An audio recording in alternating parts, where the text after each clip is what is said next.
Good morning, dear students. Today let's do the lesson bird migration, which is on page number 42. Can you identify who this person is? He is Dr. Salim Ali, the birdman of India.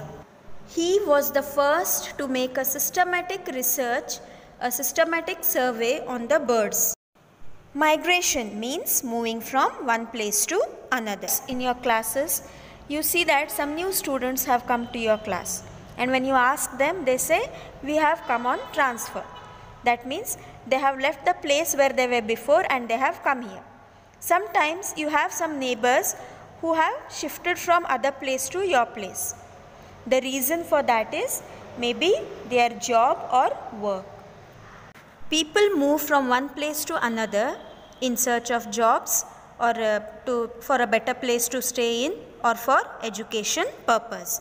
So this moving from one place to another is called as migration. Like human beings, the birds too migrate from one place to another. That is from the lowlands to the highlands and from the interior to the sea coast. Birds migrate for various reasons. It may be in search of food, or it may be that they want to move to the warmer places. Birds migrate depending on the seasons. Their movement is seasonal. It is said that birds are able to find the seasonal changes by knowing the length of the day. It is also believed that birds can understand when the days get shorter and when they get longer. So this ability in birds functions like an alarm clock. The birds breed in summer, which is also a main reason for their migration. The breeding instinct helps them to migrate northwards. They travel to different continents and return to their nests in the spring. So is it not amazing, children? Okay then, how do birds find their way home? It's really very surprising. The birds can understand the magnetic field that surrounds the earth. Children, there's a magnetic field which surrounds the earth.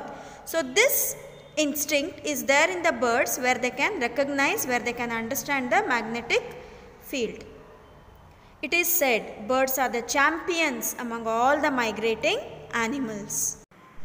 The magnetic fields run from the North Pole to the South Pole, and the birds are directed themselves by these lines of force. So this is how the birds migrate. Children, if you want to see the different birds which migrate from one place to another, you can visit some bird sanctuaries.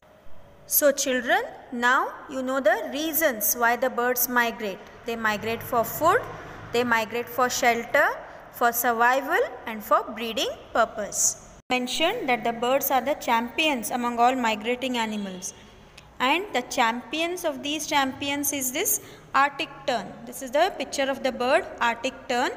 It travels an average of 22,000 miles a year.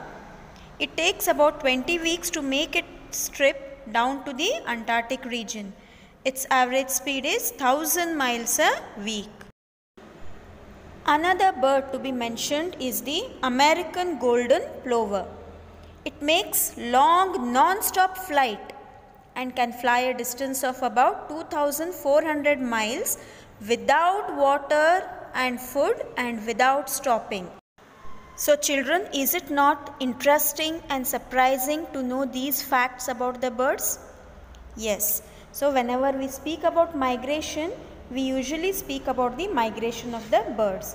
But dear children, it's because of the cell towers, the overuse of mobiles and other technological things, the birds are being severely affected because of the radiations which come out of these. So it's our duty to protect these birds. Children, the meanings of the important words are given here both in English as well as in Kannada. You can refer them and try to read the lesson many times. Okay.